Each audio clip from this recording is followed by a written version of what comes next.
बासिला परी सुभाष चंद्र बोसकर अगाध्य पंडित दृश्यमान होइतिला मता देखिबाकू मिलितिला।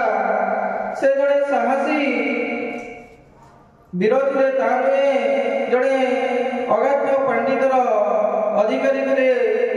शिक्षा क्षेत्र में जेपरी दक्षता परिलक्षित होता जितेबाला से रेभेन्सा कॉलेज कटक में पाठ पढ़ुते ठीक से ही समय निकट एक अद्भुत कला देखा मिलते राजनीति में प्रवेश करते से अनुभव करते भारत को भारत एक स्वाधीन राष्ट्र नुहे पराधीन होती इंग्रेज मान द्वारा।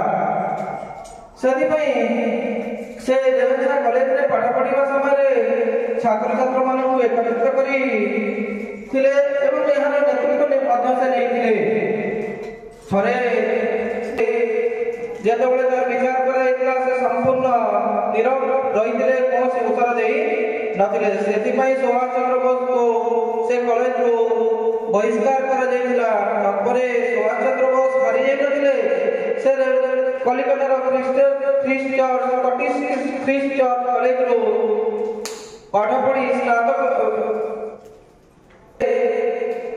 फिलोसफी बा दर्शन शास्त्र से प्रथम स्थान अधिकार कर सारिबा परे तांको पिता इंग्लैंड ज्ञान एवं से इंडियन सिविल सर्विस परीक्षा वर्तमान आईएएस परीक्षा कह से फेरी आसी भारत को फेरी आसला से अनुभव करते जे भारतर राजनीतिक अवस्था संपूर्ण विपर्यस्त हो पड़ी ठीक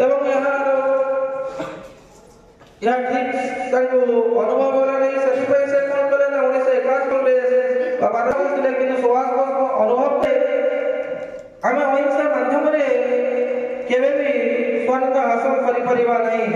से कहते जे आमको ठीक इंग्रेज मान युद्ध करने पड़ो इंग्रेज मान विरुद्ध